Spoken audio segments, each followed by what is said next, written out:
Everyone, welcome back to another unboxing. Well, I would have probably had something sooner to unbox, but I didn't. Long story short, tried to get a vac form bolt and pull overstrand / side strand by Contrail. Didn't really work out, it just went up so high. I try to win something else, and I missed out on a really good opportunity to win a BV-138, which would have been really cool. Another Contrail overstrand appeared, wanted to win it. It's just so expensive, and I was about to buy 2 humor kits, which were really cool. It was two aircraft in one, and then one that had an aircraft separately. It's just super cool. I was a bit disappointed that I basically never ended up winning any of them, so I ended up getting this. To be honest, one of my favourite subjects in models is the interwar period, mainly the British, because I'm British myself.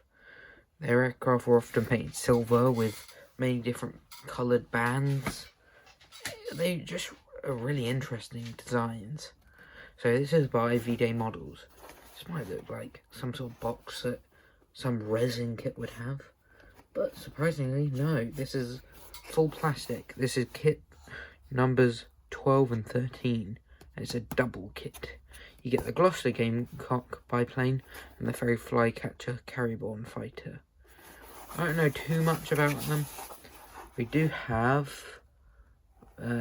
all this stuff, even have this little purchase thing. That's actually how much I paid for it. I don't know why they did that.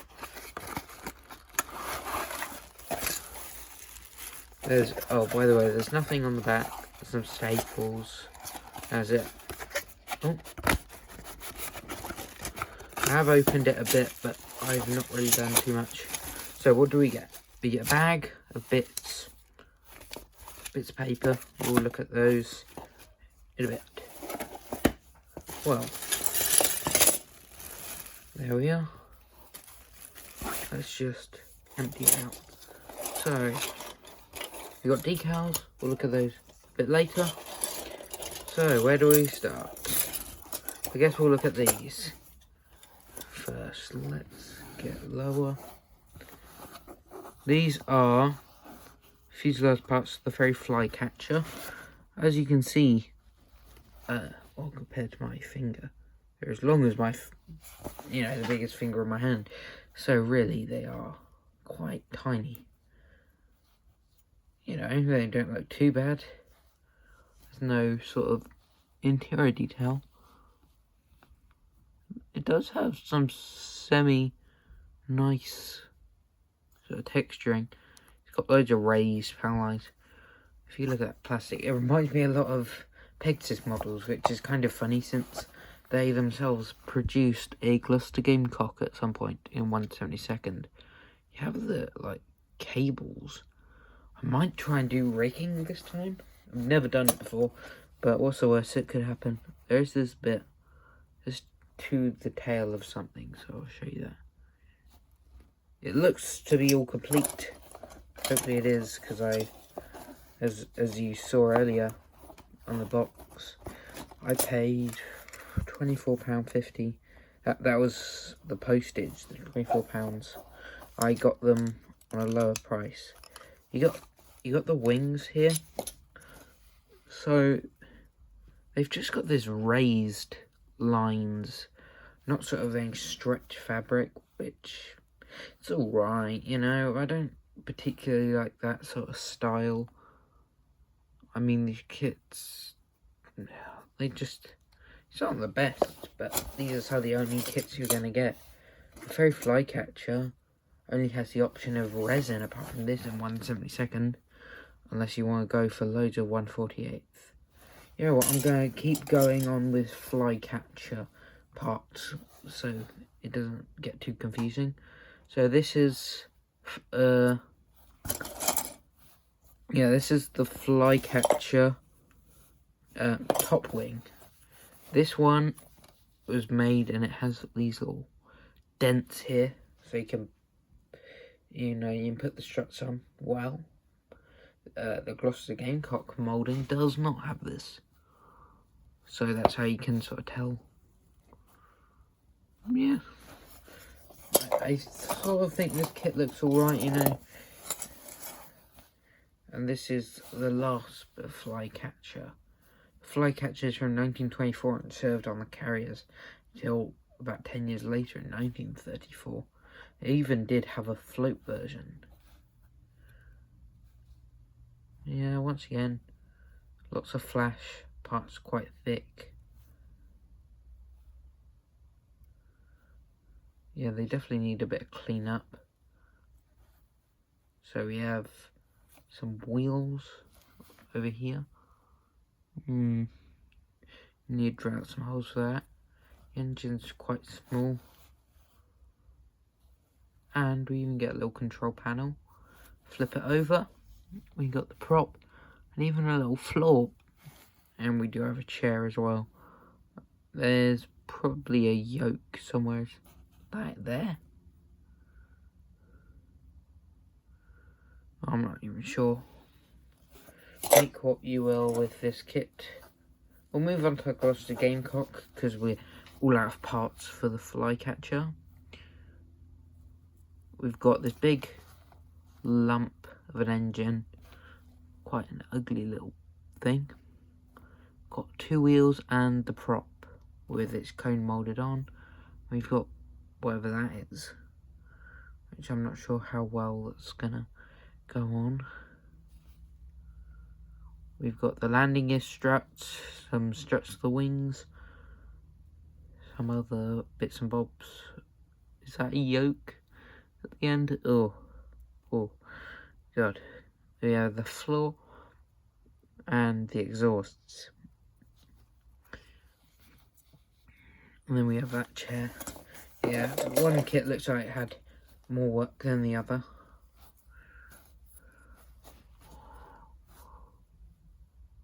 The fuselage, once again, really small. Wow. So this plane was really small, but it's really rotund, you know. I think that just makes it really weird, a bit interesting. Yeah, that's all nice. That's also just raised lines. That machine gun at the front, where Gloster's signature things for interwar aircraft. Not the best looking. Probably would replace it if I were you. And then that tail actually looks like it might be from... Yeah, this tail, for some reason, is from the flycatcher.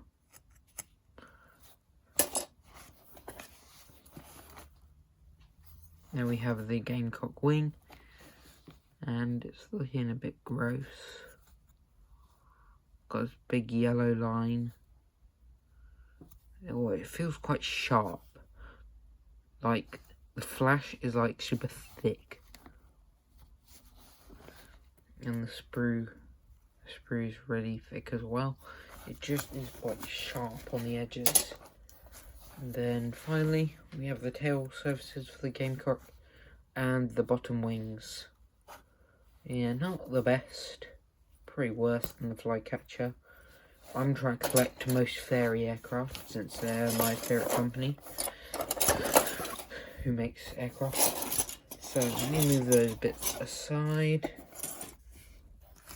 Let's quickly get a look at the decals. We've only got one scheme for each. We have J8035. This is for the gamecock. Very yellowed. It looks a lot less yellowed on camera. The circle's actually really central, which is good. Tail fin, I'll probably paint that on. Well, I've always wanted to do one of these cool stripes. But this is one of the most common squadron markings. The blue and white checker banners, as I call them. The flycatchers are much worse. I mean, these are really yellow, but look at that. Look at those red dots. Oh, awful. I would replace these in a heartbeat. S1410. And you've even got a little instrument panel bit, which is quite unique. So we'll get a look at whether this is, I'm not actually sure. One thing's an instruction and one's colour coding sheet. I'll zoom out a bit.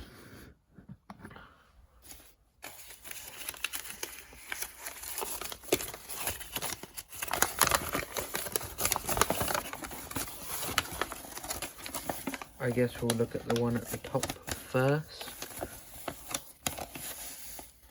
Very flycatcher. It's all silver. It's quite boring. I would probably replace.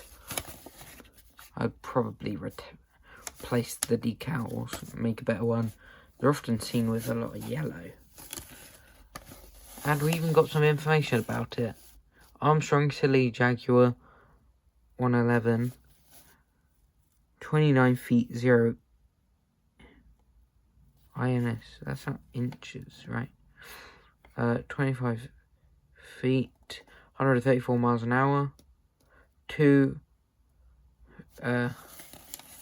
machine guns or whatever that means. Gloster gamecock, as I said, all silver. Actually, it should have green on the top, but it doesn't tell you that.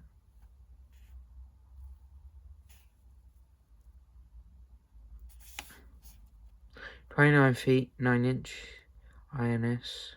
I don't think that's inches. I could be wrong. I don't know. Sorry about that. Bristol Jupiter V1. Yeah, all looks good. The rigging looks super confusing on the gamecock. They don't give you much rigging instructions, but the flycatcher looks worse. So maybe not.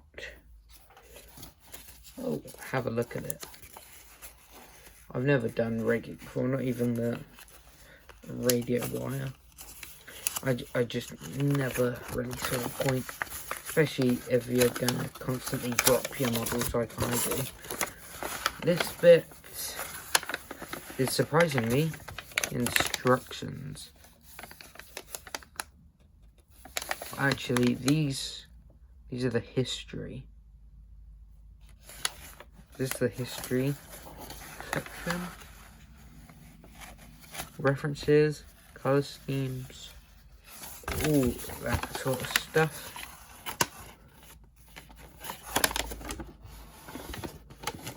Let me just...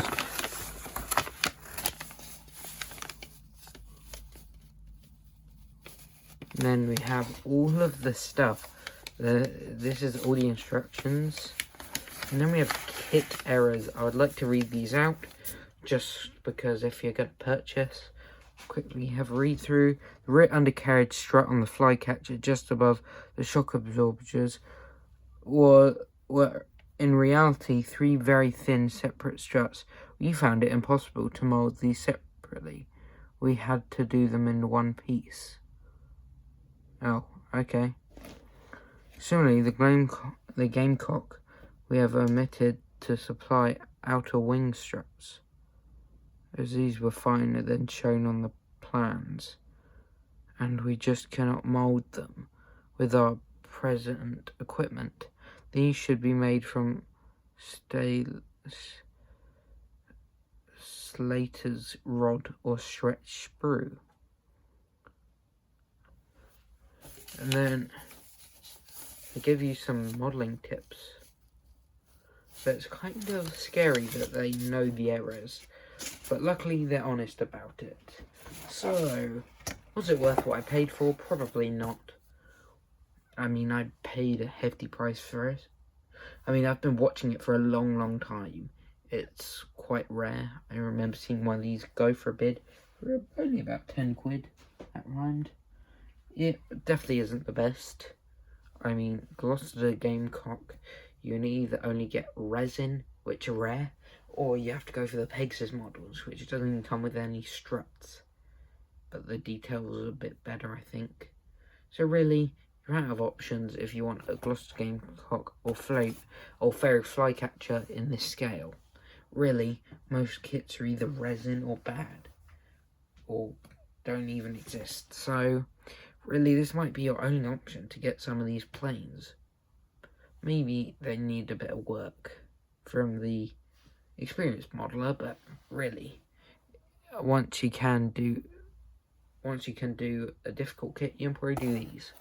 So I'll probably see you in the next video. Not sure when that is. I mean, sometimes I buy a model once every week. I'm not sure. I'm not buying them that much, I don't think. But whenever it is, I'll see you then.